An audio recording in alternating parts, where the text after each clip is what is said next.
All right, let's get right to it. No warm up.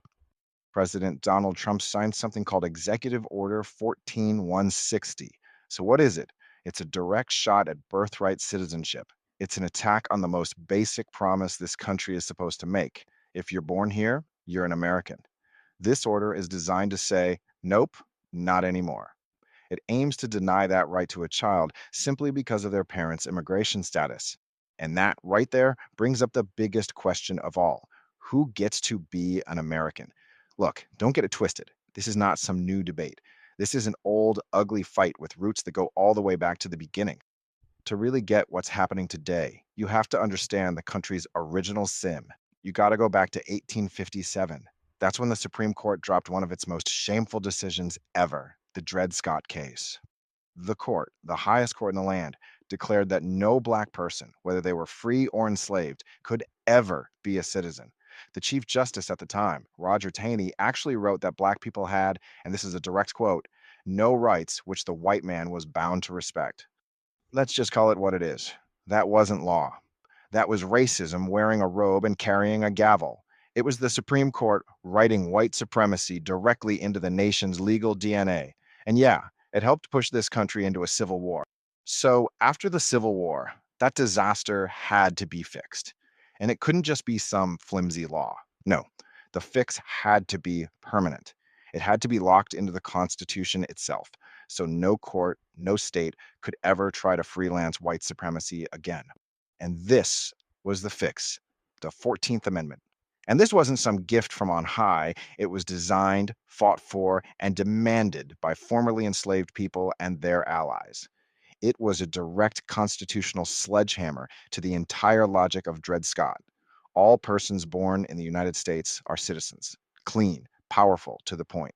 The idea was supposed to be dead simple. It was meant to be an equalizer, to take the power of defining who belongs out of the hands of politicians and racists. The rule was meant to be unbreakable. If you were born on this soil, you are one of us, period. But you know how it goes. A principle that clean, that powerful, it was always going to get tested. The fight was far from over, and it meant the Supreme Court had to get involved again. So you see the timeline here. First, you get the poison of Dred Scott in 57. Then, in 68, you get the cure, the 14th Amendment.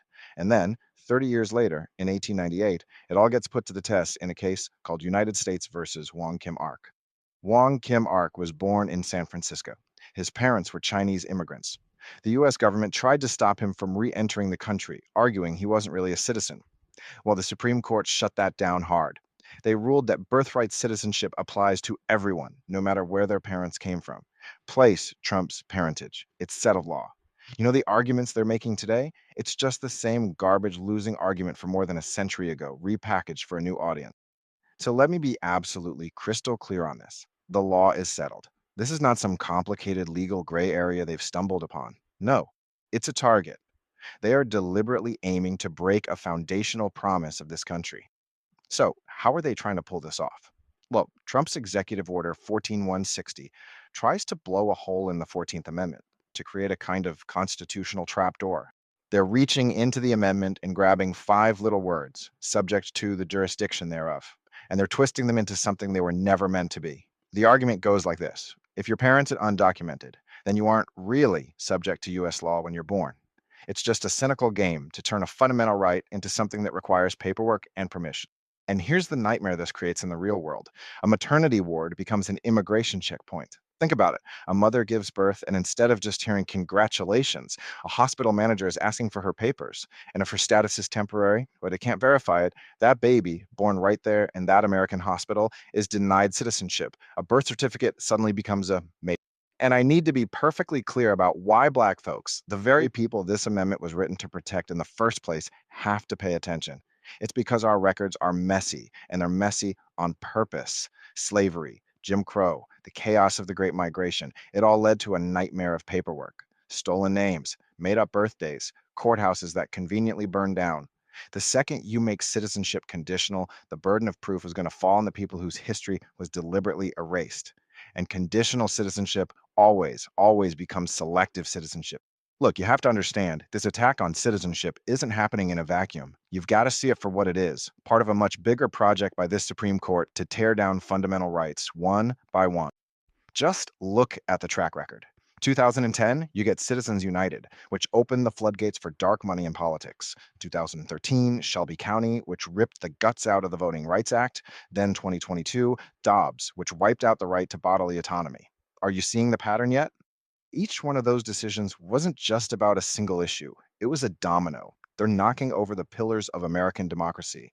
And birthright citizenship, it's just the next domino they've got their finger on, ready to push. You have to get this through your head.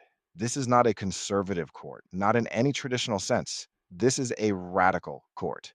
They are moving like an ideological wrecking crew, and they are more than willing to smash through decades, even centuries of settled law to get exactly what they want. So it all comes back to where we started. It comes back to the most fundamental question there is. In this country, who gets to decide who belongs? If you want to dig deeper into all this, and you really should, go read the full report. You can get more breakdowns like this at reflectivemvs.com. Follow us, subscribe, and stay plugged in because I guarantee you this fight is not going anywhere. And I'm going to leave you with this one last thought. Burn it into your brain.